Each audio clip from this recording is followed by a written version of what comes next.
ಕನ್ನಡ ವಾಹಿನಿಗೆ ಸ್ವಾಗತ. ವಿವಿಧ ಬೇಡಿಕೆ ಈಡೇರಿಸುವಂತೆ ಪೌರ ಕಾರ್ಮಿಕರಿಂದ ಪ್ರತಿಭಟನೆ. ಹಾವೇರಿ ಜಿಲ್ಲೆ ಸವಣೂರು ಪಟ್ಟಣದ ಪುರಸಭೆ ಮುಂದೆ ವಿವಿಧ ಬೇಡಿಕೆ ಈಡೇರಿಸುವಂತೆ ಪೌರ ಕಾರ್ಮಿಕರ ಪ್ರತಿಭಟನೆ. ವಿವಿಧ ಬೇಡಿಕೆಯನ್ನ ಈಡೇರಿಸದೆ ಹೋದ್ರೆ ಅನಿರ್ದಿಷ್ಟ ಅವಧಿ ಧರಣಿ ಮಾಡುವುದಾಗಿ ಎಚ್ಚರಿಕೆ ಕೊಟ್ಟಿದ್ದಾರೆ. ಹಲವು ಪೌರ ಕಾರ್ಮಿಕರು 16 ವರ್ಷದಿಂದ ಸೇವೆ ಸಲ್ಲಿಸಿದ್ರೂ ಕೂಡ ಇದುವರೆಗೂ ಖಾಯಂ ಮಾಡಿಲ್ಲ. 20 ವರ್ಷದಿಂದ ದುಡಿತಾ ಇರುವ ಪೌರ ಕಾರ್ಮಿಕರ ಕೆಲಸವನ್ನ ಖಾಯಂಗೊಳಿಸಬೇಕು ಅಂತ ಪೌರ ಕಾರ್ಮಿಕರ ಒತ್ತಾಯವಾಗಿದೆ.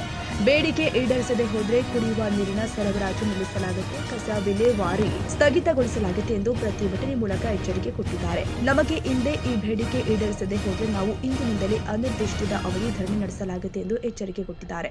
ಪೌರ ಕಾರ್ಮಿಕರು ಸರ್ಕಾರದ ವಿರುದ್ಧ ಅಧಿಕಾರಿಗಳ ವಿರುದ್ಧ ಧಿಕ್ಕಾರಗೊಗಿ ಆಕ್ರೋಶ ಹೊರಹಾಕಿದ್ರು. ಪೌರ ಕಾರ್ಮಿಕರು ಸೇರಿ ಹಲವಾರು ಮುಖಂಡರು ಪ್ರತಿಭಟನೆಯಲ್ಲಿ ಭಾಗಿಯಾಗಿದ್ದರು. ತಾಜಾ ಸುದ್ದಿಗಾಗಿ ಎಂಟಿವಿ ನ್ಯೂಸ್ 24x7ಗೆ ಸಬ್ಸ್ಕ್ರೈಬ್ ಮಾಡಿ ಮತ್ತು ಬೆಲ್ ಐಕಾನ್ ಅನ್ನು ಒತ್ತಿ. ತಪ್ಪದೇ ಲಿಂಕ್ ಶೇರ್ ಮಾಡಿ.